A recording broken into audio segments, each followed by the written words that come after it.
Hello drivers, welcome back to the ownership series where I'm covering cars that I've owned, what it was like and what you can expect if you're in the market for one. This is car number 4, and in this video I'm talking about my 2013 Scion FRS, the lightweight rear-wheel drive sports car that reignited the affordable enthusiast car segment.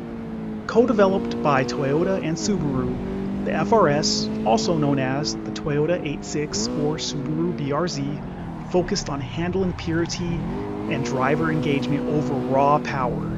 This was a car designed for corners, not drag strips, and it has earned a loyal following as a result.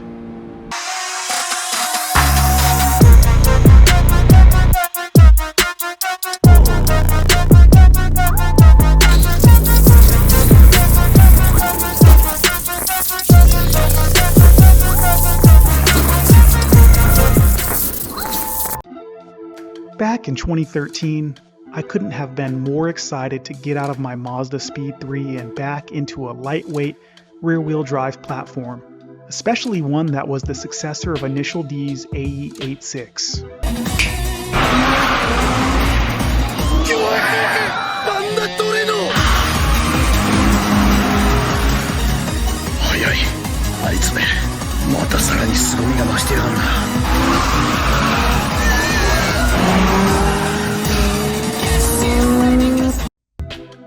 Owning an FRS was a refreshing experience.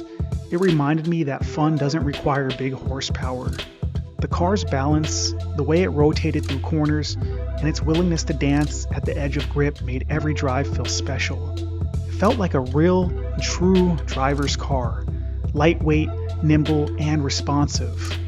Sure, there were times I wish I had more torque, especially on uphill stretches or in a straight line race, but on a twisty road, it never failed to put a smile on my face. The FRS was a clear reminder to appreciate precision and momentum over brute force. In fact, it reminded me of my FC RX-7 and my RX-8. It was what the hot hatch Speed 3 could not offer me. I was back in a familiar place and I loved it. I remembered being so happy to be back in a rear-wheel drive platform that I would drive and park and just sit there in infatuation. Yes, it was a form of idolatry back then, but I didn't know any better. I felt so proud to own the successor to Takumi's Tirreno that I was pretty much blind to any shortcomings that the car itself may have had. Now it's time for a quick overview of the car's stats. The production years of the FRS itself was from 2013 to 2016, and then Scion went defunct. From there, it became the 86 under the Toyota brand. Its engine was a 2.0-liter FA20 flat-4 boxer engine. It put out a meek 200 horsepower at 7,000 RPM. And the torque was 151 pound-feet at 6,400 RPM. Now, we will have to focus on this. One of the most talked about quirks of the FRS is the infamous torque dip. This is a noticeable flattening of the power curve between 3,000 and 5,000 RPM. This happens right in the middle of the rev range where you typically expect usable mid-range grunt.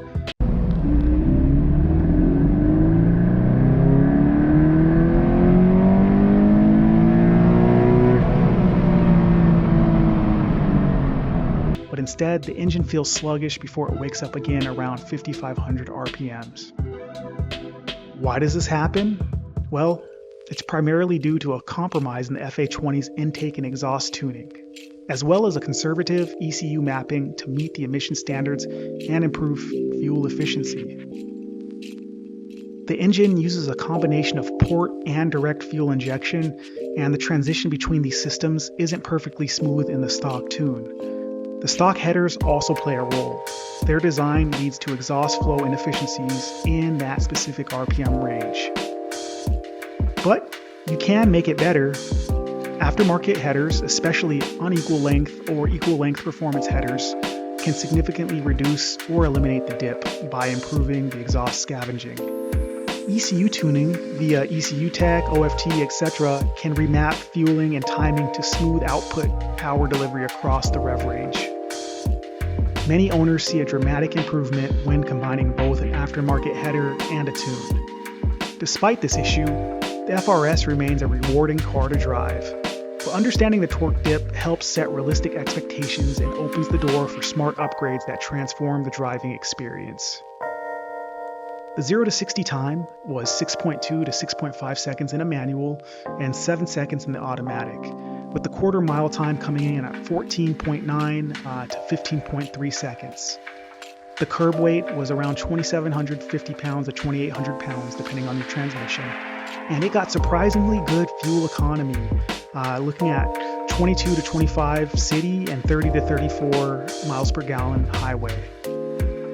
The best way to get this car, of course, is the 6-speed manual, but they did offer a 6-speed automatic with paddle shifters, but I can't recommend it unless you absolutely cannot drive manual. And as you know, it does have rear-wheel drive. Wow, you can read the brochure. Some notable features: it had a 6-speed close ratio manual transmission, a Torsen limited slip differential which was standard on all trims. It had a low center of gravity due to the Boxer engine layout, and a driver-focused cockpit with analog tach and digital speedo. The chassis was lightweight and had nearly perfect front-rear balance. Stability and traction control with a full off mode for track use. And one of my personal favorites was that the trunk space was designed to fit 4 full-sized wheel and tires for those track days. The FRS prioritizes handling balance, communicative steering, and predictable rear end rotation. It was engineered for driving feel and not outright acceleration. It was a fantastic platform for autocross, track days, or even canyon runs, and it is extremely mod-friendly with massive aftermarket support. At the time, the FRS faced competition from MX-5 Miata, lighter and it was a convertible alternative, the Hyundai Genesis Coupe, which was more powerful but heavier, the Ford Mustang V6, which had more power but less precise handling, the Honda Civic Si, of course it was a front-wheel drive competitor, and the Subaru BRZ, which was really just the mechanical twin. The car got all sorts of awards and recognition. Automobile Magazine All-Star in 2013, Car and Driver's 10 Best in 2013, Top Gear Car of the Year in 2012 globally, and Ward's 10 Best Engines for the FA20 Flat 4. It was praised for its reviving of spirit for the affordable rear-drive sports coupe. Let's talk some common issues and key fixes for them. The FRS is generally reliable, but like any enthusiast car, it has its quirks. Here are some of the most common issues and how to fix or prevent them. FA20 engine can have a ticking noise, often caused by injector ticking or valve noise, which is normal for this engine but can sound alarming. Crickets, or it's really the fuel pump noise. This is the high pressure fuel pump on early models can produce a loud chirping or cricket noise when hot. Some early FA20s experienced increased oil usage, especially when driven hard. Throwout bearing failure. Some of the manual transmission cars experience premature bearing wear or failure. Taillight condensation. Moisture buildup inside the tail lamps was common on early models. And a weak clutch feel. Stock clutch pedal can feel vague or soft, especially after aggressive driving. For the fuel pump, Toyota and Subaru issued a technical service bulletin replacing early chirping pumps with improved versions. For the oil consumption, monitor your oil. Regular checks and using high quality oil with shorter change intervals under aggressive use helps prevent issues. For the throwout bearing, upgrade to a higher quality bearing during clutch service, and this will solve the premature failure. For the taillight condensation, aftermarket gaskets or sealant will help prevent that condensation. And for that weak clutch feel, the clutch pedal spring delete or upgrade will improve the pedal feel dramatically, and it enhances feedback. My final thoughts are this. The Scion FRS or GT86 is a purist car, a lightweight rear-drive coupe that rewards skill and engagement. While it may lack turbocharged punch, It makes up for it with confidence-inspiring handling, great steering feel, and rock-solid balance. If you're looking for an affordable, analog-feeling sports car that rewards driver input, the FRS delivers in spades. It's the kind of car that makes you a better driver and reminds you why you fell in love with driving in the first place. Don't expect to win any drag races, nor will you be the fastest on the mountain pass or technical track. What you will be there is an individual with a big smile on your face. This car can be approached by all skill levels and help teach you the art of driving in the greatest setup of all time. Lightweight, rear-wheel drive, manual transmission with a limited slip differential. You can take it to a track and beat on it and not feel bad if something happens to it. They are relatively cheap and easy enough to modify. In this exact way, Toyota has nailed the original 86 Terreno Spirit. That car was never the fastest, but it was attainable, and it rewarded you when you got driving right. In that regard, this car gets an A+. What happened to mine? Well, I sold it to get my next car, the 2015 STI, which was my first dream car attained. The next episode will be focused on that STI. What you're witnessing right now is the FRS versus its competitors around Laguna Seca, but I decided to cut this one short. Instead, I wanted to give a little bonus footage. Since this car is the successor of the Terreno from Initial D, the FRS, or the 86, actually has a successor from the successor of Initial D, MF Ghost, and I wanted to put it up against the Terreno in Initial D down Akina Mountain Pass with me driving the FRS from MF Ghost. And here we are.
was the best opportunity I had to overtake. Be careful. He was definitely not trying to let me. But there was still another hairpin left. And just like classic initial D, get him on the hairpins. And I got him. And that's it. So what do you all think about that? Would you choose the classic 88.6 or would you go with the FRS/GT86 with some mods? Quite honestly, I think I prefer the original 88.6. It's just such an icon.